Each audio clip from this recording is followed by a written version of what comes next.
DeSoto and the DeSoto Plymouth Dealer, coast to coast, present Groucho Marx in You Bet Your Life.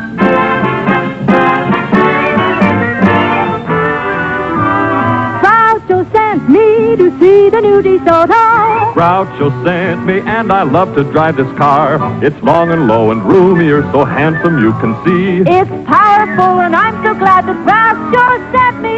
Listen to him when you hear Groucho say, Go drive the new DeSoto at DeSoto Plymouth Dealers today.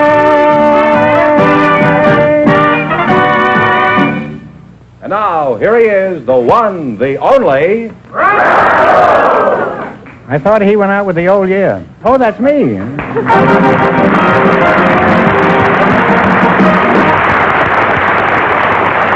Well, here I am again with $1,000 for one of our couples, and if any of them say the secret word, the duck will fly down and pay him $100. The word tonight is water. Okay, Donald, scram. Go ahead with this thing, George. All right, Groucho, we have a young married couple for you. Me? Well... You mean for each other? Yes, the young married couple are Sergeant and Mrs. Sylvester Nelson. Folks, would you come in, please, and meet Groucho Marx. Welcome for the DeSoto Plymouth dealer. Say the secret word, and you'll take home an extra $100. It's a common word, something you find around the house. Sergeant Sylvester Nelson. That's I right, take it sir. you're a Marine, judging by the uniform. Is that right? That's right, sir. Uh-huh. Sir, you don't have to say sir to me. Just call me Colonel, that's all. I'm kind of nutty anyhow. With a name like Sylvester, I'm sure you must be a fighting Marine, huh? Oh, I sure am. They call me Ski, though, Doctor. You do, huh? What do you do from the Marines? Play in the band? No, I'm a staff sergeant of machine gun platoon. Machine gun? In that case, sir, you can call me Groucho, huh? Mrs. Nelson, that's you, huh? What is your first name? My first name is Colette. Colette, oh, French, hein? Parlez-vous français? Oui! Oh! By the way, est-ce que vous avez vu de jolies filles à Paris pendant votre tour? I can't. I'm going fishing in the morning. Whereabouts in France do you call home, Colette? Well, I was born in Angoulême, but brought up in You were Bordeaux. born where? Angoulême. Angoulême? Oui. Oui. No, I mean just you. I don't know where he's born. I'll ask him later. Well, Colette, now that you're in America, what do you think of us and our ways? Did you find us confusing when you first came here? Oh, oui, sometimes. But I think my worst experience was on a train ride from New York to Wisconsin, Green Bay, Wisconsin. Where'd you go, to Green Bay? Oui. I was expecting my first baby, and I was traveling with Fifi, Who's Fifi? my French poodle. Wasn't Fifi a comfort to you on the train? Pulito saying no, she was pregnant too.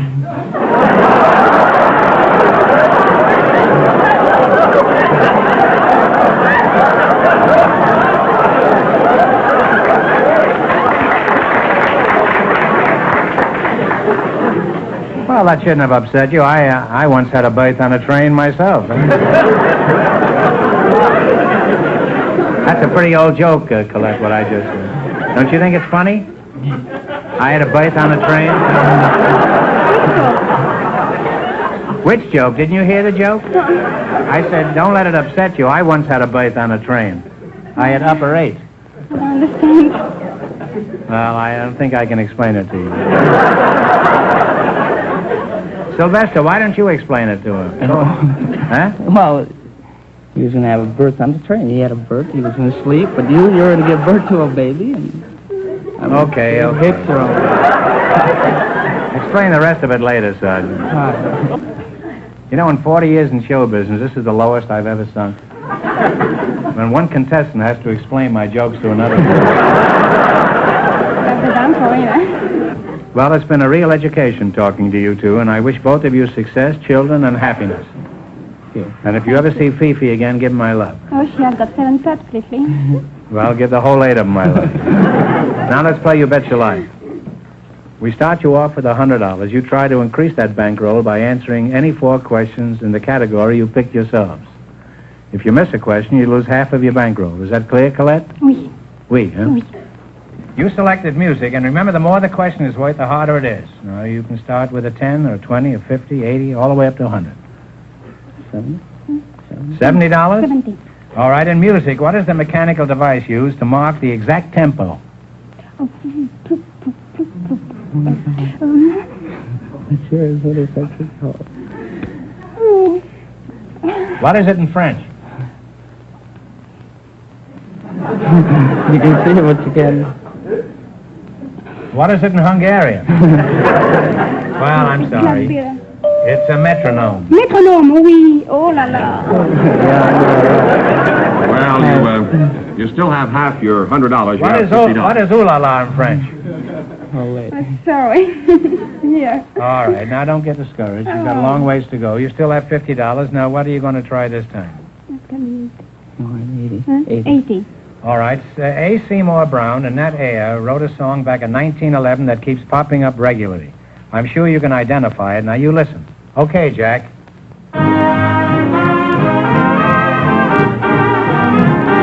Beautiful doll? Oh, you beautiful doll is right.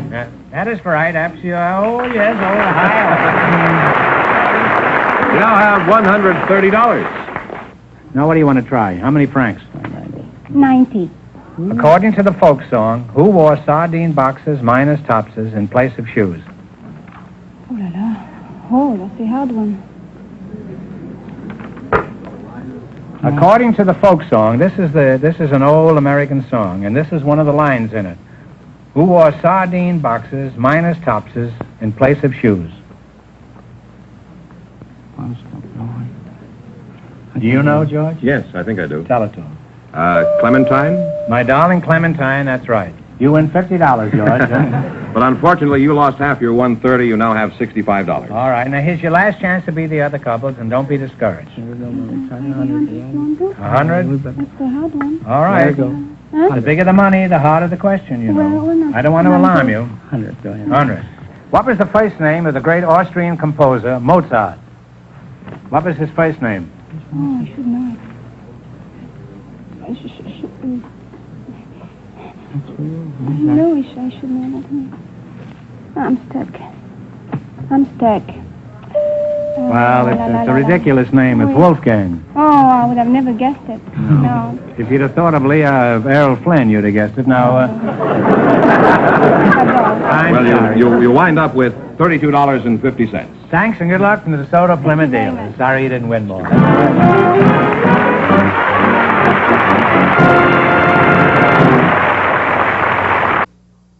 A young lady with a very interesting job, Miss Marilyn Pierce.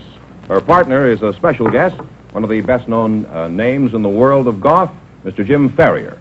Folks, would you come in, please, and meet Groucho Marx. Welcome to You Bet Your Life. Say the secret word and divide $100. It's a common word, something you find around the house. Jim Ferrier, eh? Put it there, Jim.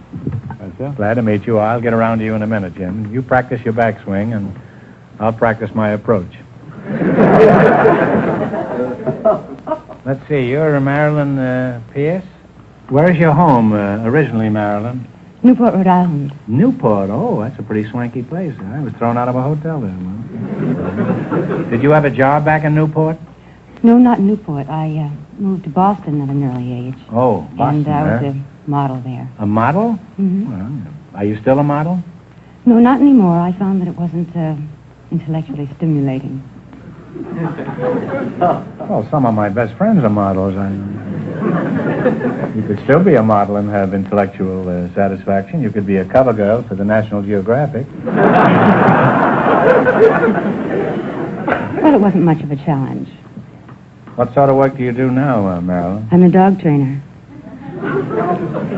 A dog trainer. Yes. And that gives you intellectual satisfaction? Oh, yes. Why is that? When a dog digs up a bone, does he tell you it comes from a dinosaur or something? No, but breaking the language barrier between a dog and a human being is really an accomplishment. Yes, it certainly is. After all, some human I beings... find it much simpler to kick them. Just four-legged dogs, are those the only ones you concentrate on? Yes. What about an old cocker spaniel? You wouldn't be... Let's talk about your work as a dog trainer. That sounds very interesting and most unusual for a young, attractive girl. Where do you train them? Well, I train dogs at their own homes. I go to the home and train the owner. You train the owner? Yes. What does he do, get on his hands and knees and run around the room? No, not quite. I train the dog and show the owner how to manipulate the leash and the correct commands to give to the dog. Uh-huh. You been standing here all this time? I'm listening. Isn't that funny? I didn't even know you were here. Never underestimate the power of the Philadelphia Bulletin. Where are you from originally, Jim? I came from Australia. Oh, down under, huh? The Antipodes, huh? Yes, I've been here 15 years. I came from Sydney originally. Is that so? Played professional golf here for 15 years. Mm-hmm. What are some of the important golf tournaments that you've won? I know you've won many of them. Well, I won the National PGA Championship in 47. I won the Canadian Open twice. I've won 5 Australian championships and quite a few of the big money events around the country. I now at Lakeside Club here in Hollywood. Oh, I see. Huh? And hope to have you over one day. Yeah. Well, do you ever play at Hillcrest? Oh, yes. Matter of fact, playing there next week. Oh, tournament, huh? No, just a little friendly game. If you have a loose dollar or two. I have a loose dollar, but I haven't got a loose moment for them. I play golf, too, you know. What is your handicap, Jim? Well, as a pro, I don't have a handicap. Well, congratulations. How is it a tall, handsome man like you isn't married? Oh, I'm married. I have a wife. You just said you didn't have a handicap. Well, Haven't you got the same handicap that 50 million other men have? Well, I don't consider my wife a handicap. No, you had a bad lie, Jim, but you recovered very nicely. Well, I'd like to go on talking to you two, but it's time to play You Bet Your Life. In the race for the $1,000, the first couple won $32.50, and the secret word is water. Now, you select the general information quiz, and remember, the more the question is worth, the harder it is. I think we better start a lead, you don't think? 80? Oh, that's kind of big. How about 50? 50? 50 be all right? Mm-hmm. Okay. 50. All right. What type of merchant indicates his trade by suspending 3 golden balls over his front door? Yeah, pawnbroker in the hock shop. That's right. You now have $150. What are you going to try this time? You have $50. $150. You want an 80 or 90 or 40 or 60? Oh, no, it's 100. 100? 100? Oh, gee, that's pretty high. You agree with that, Jim? Oh, 80? I'm not very intellectual. 80, okay. 80. What is the monetary unit of Italy? Lira. Lira is right. You now have $230. What do you want now? A little one or a big one? Big ones are harder. The little ones are easy. Let's go to 60. Back to 60. 60? No, pretty good. 60? 75. There is no 70. No? All right. There's a 70 or a 80. You've had the 80. 70? Okay. What is the complete membership of the United States Senate? And I want the precise number. 48. How many members in the United States Senate? I think it's more than No, wait a minute. 48. Let's see, no, 96, I believe it is. 96? 96 is right, huh? You now have $300. What are you going to go for? 60? What? 60 or 60? 60, ma'am?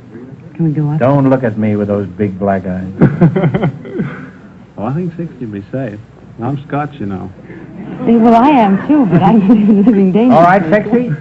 All right. How many justices are there on the Supreme Court? And I want the exact number. It must be 12. I believe. One answer. I don't know. I would say 12. 12. No, I'm sorry. It's 9, Jim. Well, you it is lost pretty half good. your $300. You wind up with $150. Well, thanks and good luck from the DeSoto Plymouth dealers. Sorry you didn't win the last one.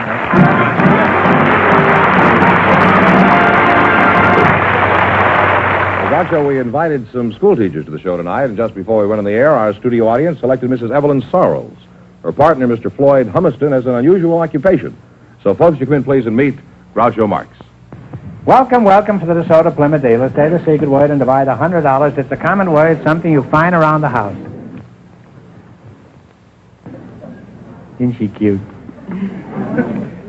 Evelyn Sorrell, and Floyd Humiston. Evelyn, I'll start with you because you're a girl. You're a teacher, is that right? Yes. Oh, what a nice little teacher, huh? Where are you from, Teach? I teach at El Monte. Are you married? Yes, my husband goes to Caltech. Oh. Well, I'm sorry to hear that. Floyd Humerson, huh? Yes, sir. How old are you, Floyd? I'm 24. Now, Mr. Fenneman says you have an unusual profession. What do you do, Floyd? Well, With a name like Floyd Humerson, I should guess you're a flute player with a Philharmonic. What do you do? Well, I train lions, Groucho. What was that? I train lions. You mean the van and storage company? No, the kind that eat meat. How long you been doing this kind of work, Floyd? About half an hour? No. People say anything to get on this show.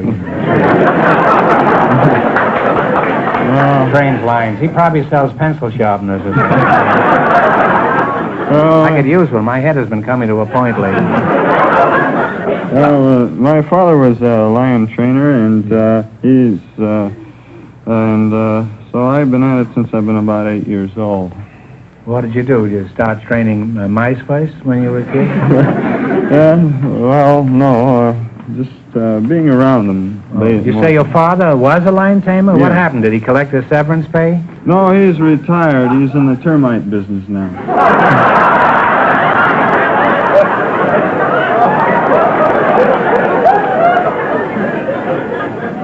Termites. He must cut quite a picture crawling under a house with a whip, a chair, and a loaded revolver.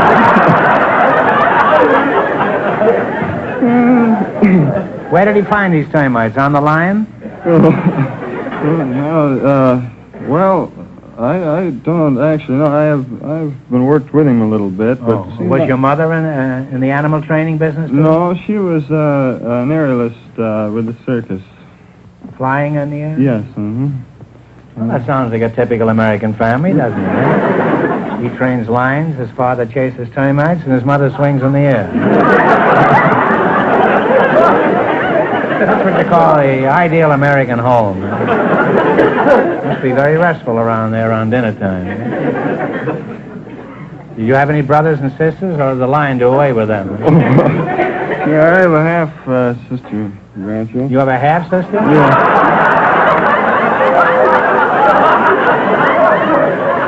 You mean you keep the lion in the house? I used to, yes. Well, a half a sister is better than none, I guess. Which half you got, do you remember? Well, Floyd, Floyd, you chew on a hunk of raw meat for a minute while I engage this beautiful teacher here in repartee.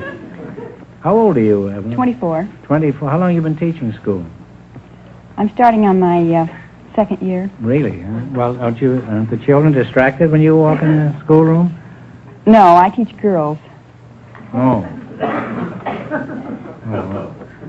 What do you teach these girls? I teach homemaking. Homemaking. What's that, carpentry and things like that? No, among other things, it's cooking and sewing. You mean you're the one who teaches these modern girls how to cook, eh? You're a worse menace than smart. Floyd, let's get back to your lions. Do you own any yourself? Yes, I do, Groucho. I have a lion named Fearless Fagin. Fearless Fosdick? No, Fearless Fagin. Where's Fearless Fagin now? Well, he's at home. I see. Is he pretty friendly around the house? Oh, yes, he's very friendly. He lives in the house, and he used to sleep in bed with me. What happened? No, my wife didn't like it.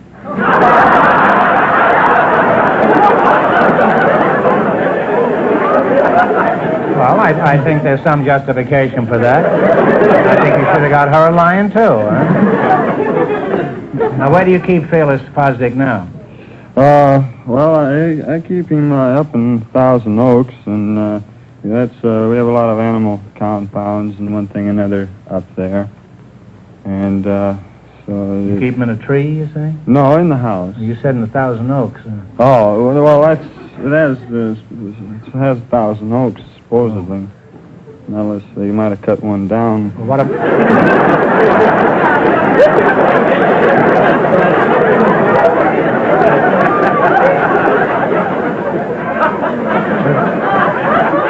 Is that anything like 29 pounds? Well, I guess about the same, yeah. Well, how do your neighbors feel about this? Don't they complain? No, they have elephants.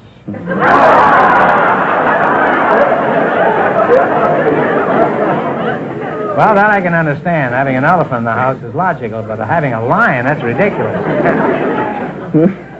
Well, You must live a rather interesting life, Floyd, with a lion in the house. What do people say when they ring the doorbell and the lion answers? oh, well, not too long ago, why, we have the Dutch doors in our house, you know, the kind that open up one at a time. And so... What do you mean, open up?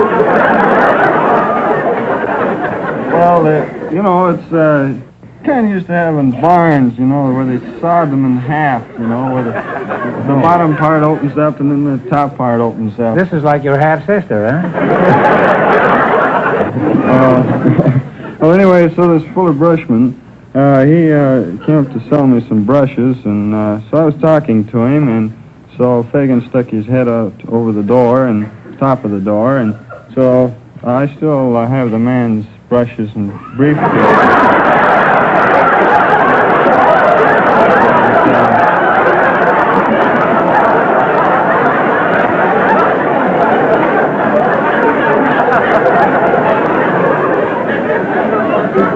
Well, you think this brush salesman thought the lion was your wife?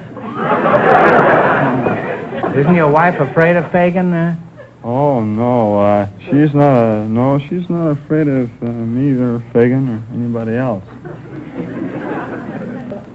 I guess you have your wife pretty well trained by this time, huh? Oh, no. Women are the hardest things in the world to train. They have the cunning of a tiger and the stupidity of a lion, and well... No, let it go. You know what I mean. Let it go. You're not going home tonight anyway. Well, I hate to break this conversation off. It's been very educational and extremely interesting. Okay. However, it is time to play You Bet Your Life. In the race for the $1,000, the second couple is leading with $150. Now, you selected the animal kingdom, and remember, the more the question is worth, the harder it is. Now, what do you want to start with? 10, 50, 60, all the way up to 100? 80. $80. What do you call a young or nestling pigeon? Let's say, I ate some on toast one time.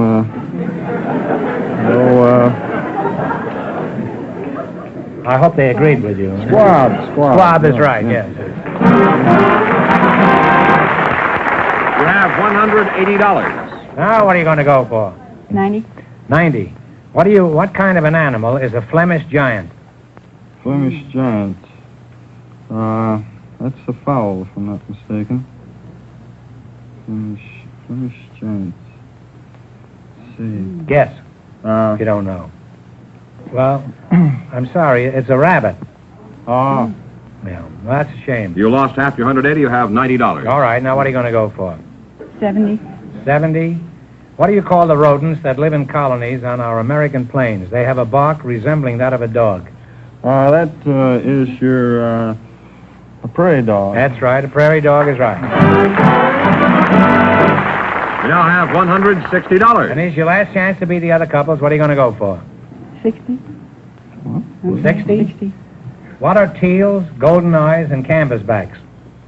Eels, goes I and gather ducks. That's right, ducks is right. And you wind up with $220. Thanks, and good luck to the DeSoto Plymouth dealers. Thank you.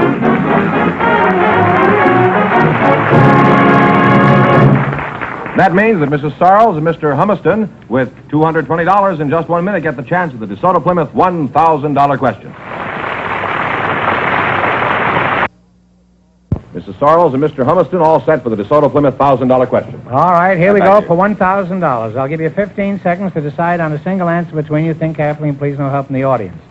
One of the most famous cartoon characters of the last 40 years is the Timid Soul, created by H.T. Webster.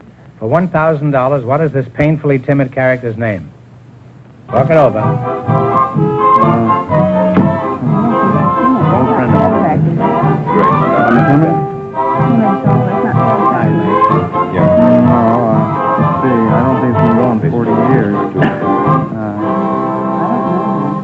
what is the answer you two have decided upon? I'll take a long guess. It wouldn't be sad sack, would it? No, it's Casper milk toast. Oh. So that means the big question next week will be worth $1,500. Well, they lost the big money, but how much did they win the quiz, George? $220. Well, thanks and congratulations to both of you and to all of our contestants on the show tonight.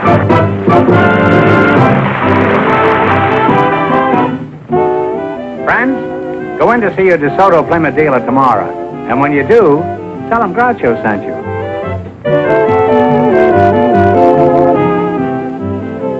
Be sure to tune in next week, same time, same station, for Groucho Marx in You Bet Your Life on television. On radio every Wednesday night. And don't miss the big Chrysler Corporation TV show each week on another network.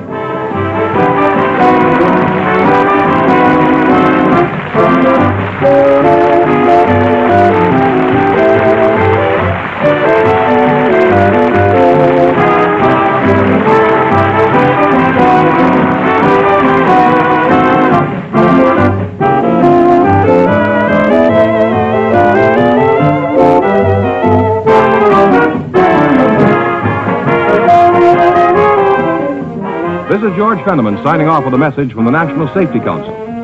You can't control the winter weather, but you can control your speed.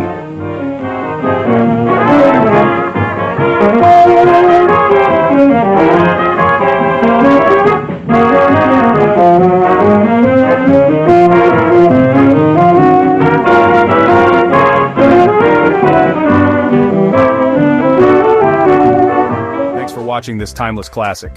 Whether you're a lifelong fan of old Hollywood or just discovering the magic of vintage cinema, I'm glad you're here. There's something truly special about stepping into the world of classic films. A world where stories are told with elegance, where every frame feels like a piece of art, and where the echoes of the past still resonate today. There's something magical about discovering a film that stood the test of time. It's like finding a hidden treasure, a piece of history that still has the power to move us, make us laugh, or even bring a tear to our eye. The experience of sitting in a darkened theater, surrounded by others who share your love for these stories, is simply unforgettable. Maybe it's the black and white shadows flickering on the screen, or the way a legendary actor delivers a line that just sticks with you. Or maybe it's the sweeping orchestral scores, the dramatic close-ups, or the witty dialogue that feels just as fresh today as it did decades ago. These films have a way of transporting us, of making us forget the world outside, if only for a little while. I get it. I'm a sucker for that feeling too. There's a certain nostalgia that comes with watching these classics, a sense of comfort and wonder that's hard to find anywhere else. It's like reconnecting with an old friend, or revisiting a favorite memory from childhood. Now imagine a place where every week, you get a fresh ticket back in time. A place where you can relive the golden age of cinema, explore forgotten gems, and discover new favorites, all from the comfort of your own home. Legendary shows you grew up with, the ones that shaped your childhood, inspired your dreams, or brought your family together around the TV. These are the shows that define generations, and they're all waiting for you here. Rare films you've only heard about in whispers. The cult classics, the lost episodes, the director's cuts that never made it to mainstream TV. These are the treasures that true fans seek out, and I'm on a mission to bring them to light. All lined up, just a click away. No more endless scrolling or settling for whatever the algorithm suggests. Here, you get a curated collection of the very best, hand-picked for true enthusiasts. That's what I'm building right here on Timeless Full Features. A home for movie lovers, TV buffs, and anyone who believes that great stories never go out of style. I've spent years digging through the vaults, searching for hidden gems and forgotten masterpieces. It's a labor of love, one that's taken me to dusty archives, private collections, and even across continents in search of the next great discovery. Some films are so rare you won't find them on the big streaming platforms. They're locked away, waiting for someone to bring them back into the spotlight, and that's exactly what I aim to do. But here, they get a second life. Each film is lovingly restored, presented in the best quality possible, and given the attention it deserves. Every week, I handpick a new classic to share with you. Whether it's a beloved favorite or a hidden gem, you can count on something special every time you tune in. From heart-pounding thrillers to heartwarming dramas, quirky comedies to groundbreaking sci-fi, there's always something worth watching. The variety is endless, and there's a story here for everyone, no matter your taste or mood. Why do I do it? Because these stories deserve to be seen, not just remembered. They're a part of our cultural heritage, and sharing them keeps their spirit alive for new generations to discover. And honestly, because I think there's a community of TV enthusiasts out there who want more than what the algorithm serves up. People who crave real connection, who want to talk about what makes these films great, and who appreciate the artistry behind every frame. If you're the type who gets excited about lost episodes, director's cuts, or vintage TV specials, you're in the right place. This is a space for collectors, for dreamers, for anyone who believes that the past still has something to teach us. So here's what you need to do next. Dive deeper into the world of timeless classics. Explore, discover, and let yourself be surprised by what you find. Click the video on screen to keep watching. There's a whole universe of stories waiting for you, and each one is a doorway to another time and place. Trust me, the next film is just as legendary as the last. You never know what you'll discover, a forgotten masterpiece, a new favorite, or a story that changes the way you see the world. And if you haven't already, hit that subscribe button. Join a growing community of fans who believe in the power of great storytelling. I've got new uploads coming every week, and you don't want to miss what's next. Mark your calendar, invite your friends, and make movie night a tradition again. Let's make movie night a tradition again. Share your thoughts in the comments, tell me your favorite classics, and let's build a community that celebrates the best of film and TV together. Thanks for being here, and thanks for keeping these classics alive, one watch at a time. Your passion and curiosity are what make this journey so rewarding. I'll see you in the next film. Until then, keep the spirit of classic cinema alive, and never stop exploring the stories that shaped our world.